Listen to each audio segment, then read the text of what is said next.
भिवंडीच्या Bhandari compound मधील गंगारामवाडी इथल्या कोहिनूर अपार्टमेंटची बी wing कोसळून 30 जुलैच्या रात्री मोठी दुर्घटना घडली आहे। या दुर्घटनेत 10 जणांचा बळी गेलाय। एनडीआरएफ आणि टीडीआरएफच्या पथकांकडून युद्ध पातळीवर बचाव कार्य सुरू होतं। मात्र या दुर्घटनेत कोणी आपल्या आईला गमावलं, कोणी वडिलांना गमावलं, तर कोणी पत्नीला।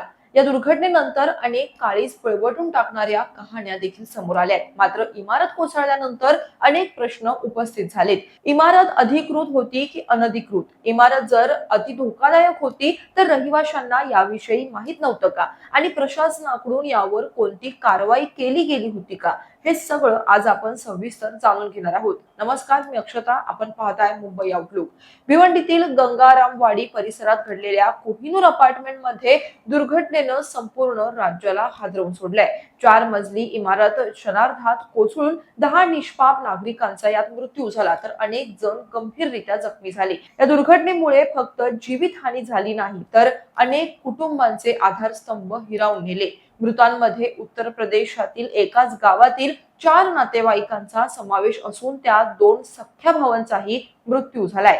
या 4ही जणांचे मृतदेह मूळ गावी नेण्यासाठी त्यांच्या कुटुंबियांकडे पैसे नाहीयेत, अशी मन हेलावणारी ही सत्यस्थिती आहे। घरातील कमावती व्यक्ती गमावल्यामुळे त्यांच्या कुटुंबावर दुहेरी संकट कोसळलंय। या दुर्घटनेतील सर्वात वेदनादायक प्रसंग रणजित सिंह यांच्या कुटुंबावर ओढावला। रणजित सिंह आपल्या आजारी पत्नीला औषध देऊन 10 मिनिटात खाली जाऊन येतो असे सांगत इमारतीबाहेर गेले।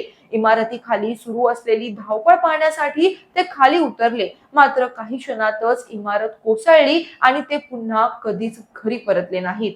पतीच्या मृत्यूची बातमी समजताच त्यांच्या पत्नीवर दुःखाचा डोंगर कोसळला। माझ्या पतीला परत आणा, त्यांच्याशिवाय माझं कोणीच नाही, अशी आर्त हाक त्या देत होत्या। या घटनेनं परिसरातील नागरिकांनाही अश्रू अनावर झाले।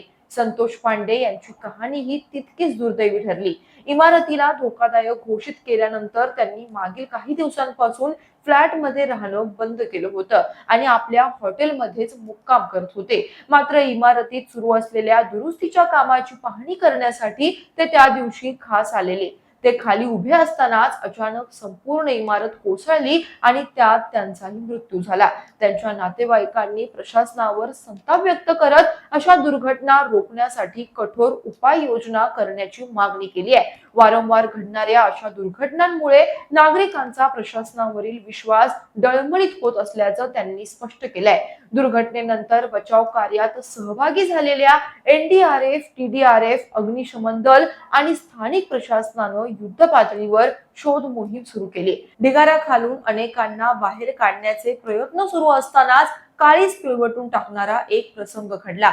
ढिगाऱ्यात अडकलेल्या एका कुत्रीला आणि तिच्या पिल्लाला जिवंत बाहेर काढण्यात आलं।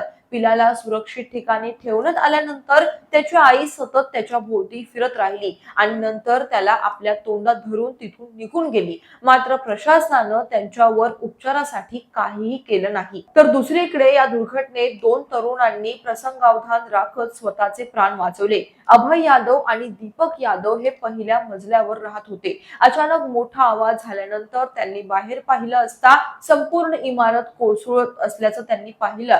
जिना पूर्णपणे ढासळल्यानं बाहेर पडण्याचा कोणताही मार्ग त्यांना दिसला नाही। अखेर त्यांनी पहिल्या मजल्यावरून उडी मारण्याचा निर्णय घेतला।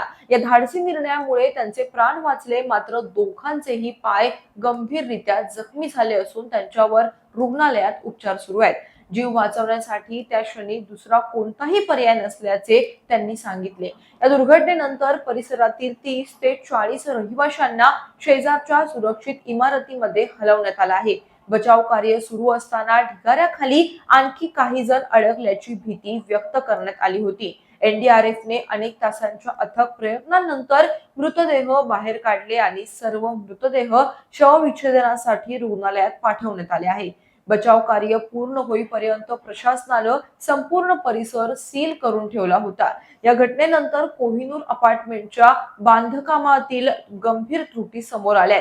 2007 मध्ये बांधण्यात आलेल्या या 4 मजली इमारतीत एकूण 30 फ्लॅट होते। निकृष्ट दर्जाच्या बांधकामामुळे ही इमारत सुरुवातीपासूनच कमकुवत असल्याचं सांगितलं जातं। भिवंडी निजामपूर महानगरपालिकेनं तिला अति धोकादायक घोषित केलं होतं।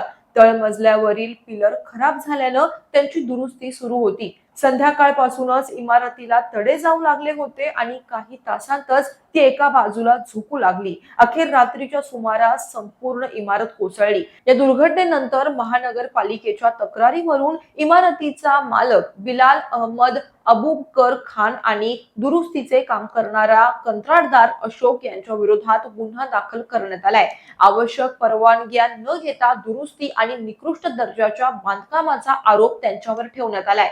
या घटनेनं भिवंडीतील जीर्ण आणि धोकादायक इमारतींचा प्रश्न पुन्हा एकदा ऐरणीवर आलाय. यंदाच्या पावसाळ्यापूर्वी महानगरपालिकेनं शहरातील तब्बल 1790 धोकादायक इमारतींची नोंद केलेली. त्यापैकी 227 इमारती अत्यंत धोकादायक C1 श्रेणीत असल्याचं स्पष्ट करण्यात आलं होतं. म्हणजेच लोकसंख्या आणि क्षेत्रफळाच्या तुलनेत भिवंडीत मुंबईपेक्षा अनेक पटींनी अधिक धोकादायक इमारती आहेत.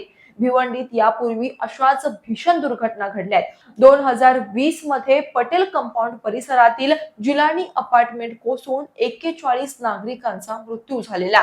त्यानंतर 2023 मध्ये वाळपाडा परिसरातील निवासी इमारत कोसळून आणखी 12 जणांचा बळी गेला. या सलग दुर्घटनांनंतरही जीर्ण इमारतींच्या पुनर्विकासाचा प्रश्न अद्याप प्रलंबितच आहे. त्यामुळे प्रत्येक पावसाळ्यात नागरिकांना जीव मुठीत धरून राहावं लागत असल्याचं चित्र दिसतंय.